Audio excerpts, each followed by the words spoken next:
berarti belum terpikirkan ya. Belum Pak, masih stuck. Jadi ya kejadiannya baru kemarin. Tapi kan bukankah kamu tuh punya usaha itu kan? Nah, yang Jadi saya ini kedai itu manggil teh. kamu ke sini pengen ketemu itu bukan sekedar mau silaturahmi saja. Pengen sih saya juga pengen bukanya kayak gitu Ya. sebenarnya. Mau nanya-nanya itu modalnya tuh berapa budget sih sebenarnya. Ternyata kok tiba-tiba membicarakan tentang masalah produknya diri sendiri. Tapi sih bro dia juga tadi udah bilang bukan berarti mengumbar-ngumbar sesuatu yang jadi enggak. Mudah-mudahan ini jadi pengetahuan juga buat kalian semuanya yang dengar ya bahwa juga. yang kayak gini ya salah. Oke, jadi kamu gak usah menirunya. Ya, Jadi pasti. belum tentu niat baik kamu itu dihargai baik pula oleh orang-orang yang melihat. Oke. Oh itu masalah itu berarti kayak gitu ya. Dan kamu sampai sekarang masih stuck belum kepikiran harus kerja kemana-kemana. Ya. Oke. Bukankah kamu itu kan daftar dulu kan? Pernah daftar polisi. Daftar berapa kali? 3 kali tapi Allah belum. Jadi jalan kamu tuh bukan di sana berarti ya. Intinya gitu. Oke, kamu ikhlas? Kalau disebut ikhlas belum. Kenapa? Jadi kadang kan itu cita-cita saya dulu, terus ayah saya juga kan Support kan? Ayah kamu support kan? support. Cuman waktu itu niat saya ngediamin saya teh biar mandiri. Alasannya yang pertama itu, kedua dia juga waktu itu teh lagi ngurusin adiknya yang lagi nyalonin lurah, nyalonin kepala desa. Jadi saya nggak keurus lah. Kalau nggak keurus masalah saya di pendaftaran polisi, saya nggak marah sama ayah saya, enggak, sama paman saya juga yang nyalonin kades, enggak. Tapi saya bilang ya udah nggak apa-apa, yang penting ada satu dari 2 yang sukses lah gitu, meskipun itu paman bukan adik saya atau kakak saya gitu. Jadi dulu memang pertama ya memang takdir lah gitu. Ayah kamu menyesal gak ketika kamu udah daftar 3 kali tiba-tiba emang masih sampai sering emang gagal? Menyesal gak? Dulu sih enggak, karena ya keobatin lah sama adiknya sukses nyalonin jadi kepala desa. Tapi sekarang dia nyesal lah gitu, jadi ngebantuin adiknya sendiri dulu toh-tohan pagi siang malam ngurusin. Tapi pas sekarang dia udah sukses lupa sama ayah saya, berarti kan kakaknya dia, lupa ke kakak, terus lupa dulu perjuangan kakak gimana ke dia gitu. Jadi ayah saya punya masalah juga, punya problem, mau minta tolong sama dia aja nggak ditolongin gitu. Padahal dulu toh-tohan bela-belain dia, sampai mengesampingkan anak gitu. Padahal seharusnya yang diutamain anak dulu gitu. Tapi mungkin karena ayah saya saking sayangnya ke adik, pengenlah yang dulunya dia susah gitu, dari segi ekonomi dia pas-pasan lah, kalau disebut pas-pasan, meskipun dia ngebengkel punya usaha gitu, cuman sebutnya cukup lah pas-pasan gitu, pengen lihat adiknya sukses gitu. Oke, gak apa-apa. Mungkin seperti itu ya peribahasa yang saya lontarkan teman kamu gitu, mungkin saya gak disana. Tapi enggak, bahwa Allah itu akan memberikan kepada hambanya selalu yang terbaik. Bukan cuma doang Pak, yakin saya. Yakin kan? Kalau kamu yakin ya udah, kamu harus bisa mengikhlaskan harapan-harapan yang sampai saat ini belum kamu pegang.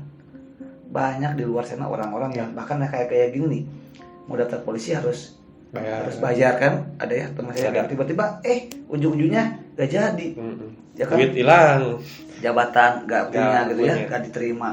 Bahkan dia tuh ada yang kayak gini, ada yang kayak gitu. Ya kita harus yakin aja kepada Allah Subhanahu wa taala bahwa ini mungkin kata Allah aku jalannya bukan di sana, ya udah gak apa-apa.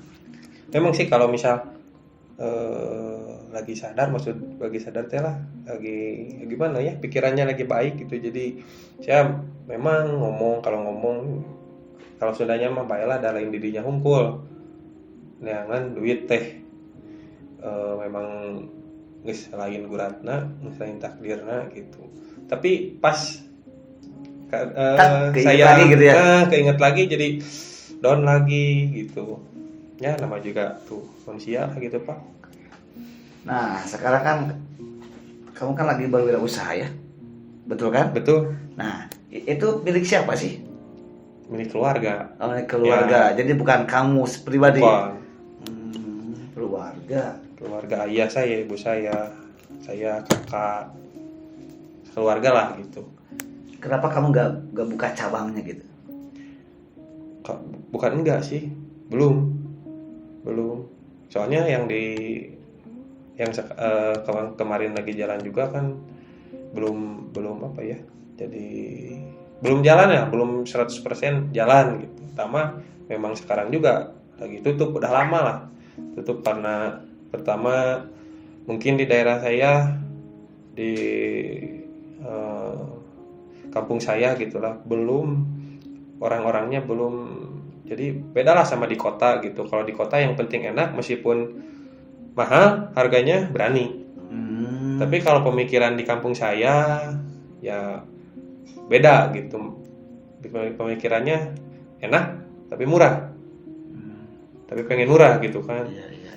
Ya susah gitu. Makanya alasan pertama tutup dulu itu.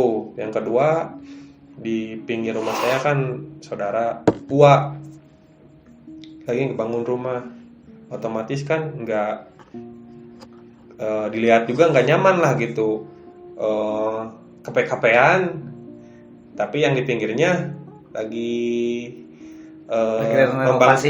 renovasi rumah, jadi kalau kebul mah kebul lah gitu. Jadi nggak enak juga lah gitu.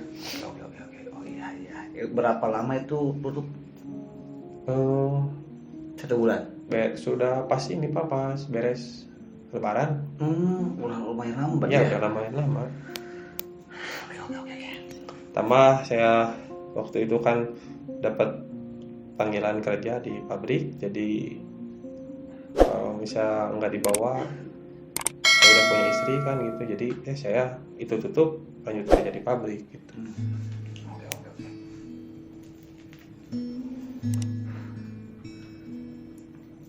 Kamu tahu gak, segala sesuatu yang terjadi pada diri kita, orang bijak itu selalu mengambil hikmahnya. Kamu bisa gak mengambil hikmah dari kejadian yang kamu alami? Bisa Pak, cuman balik lagi saya manusia kadang sadar, kadang biarin lah. Tapi itu teh masih di bibir gitu, belum ke hati gitu. Belum ke hati ngomong gitu kayak gitu. Jadi kan, kadang ingat, kadang enggak gitu kan. Jadi berarti kamu jangan terlalu banyak menyendiri, bro. Kalau kamu terlalu banyak menyendiri, kadang-kadang kamu akan flashback kembali. Jadi kamu harus benar-benar ada lawan bicara, lawan sharing.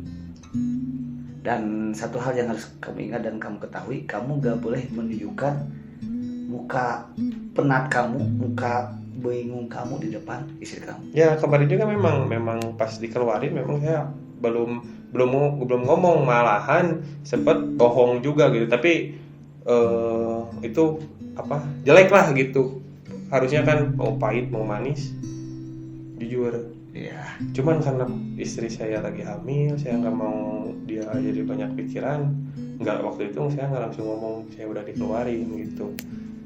Tapi ya memang harus ketemu, harus tahu istri. Saya waktu itu ketiduran, di HP chat di WA sama atasan, sama anak-anak yang lain, sama temen lah intinya gitu.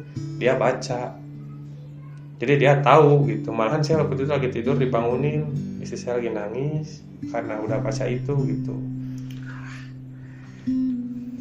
Posisi lagi hamil, dia memang kerja gitu.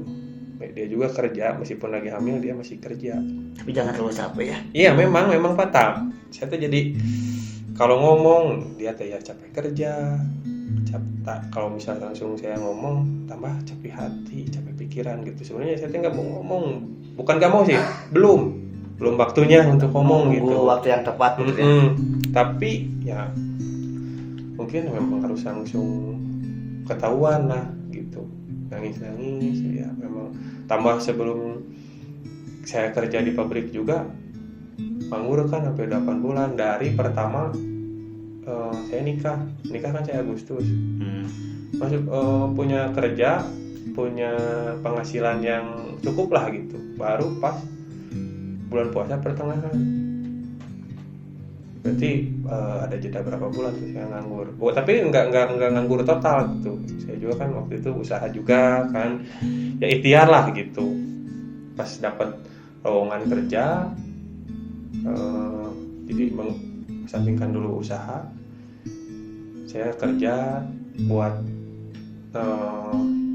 yang intinya kewajiban buat ngedapatin istri sama ngumpul-ngumpul buat nanti usaha juga gitu.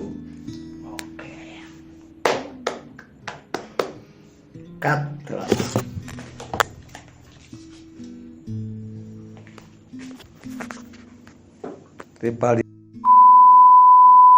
Oke bro, nah ini mungkin ada suatu ayat yang harus kamu ingat-ingat kembali ya, bahwa Allah itu tidak akan pernah memberikan cobaan di luar kemampuan batas manusia itu sendiri. Artinya Allah itu benar-benar yakin banget, tahu banget tentang kamu, bahwa kamu itu pasti bisa akan mampu untuk melewati ujian ini dengan cepat atau lambat gitu ya. Nah, tapi itu juga hanya bagi orang-orang yang benar-benar beriman, percaya kepada Allah Subhanahu wa taala.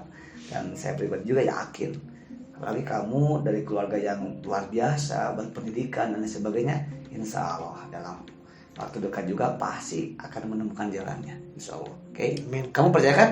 Percaya. Harus lebih percaya lagi kan.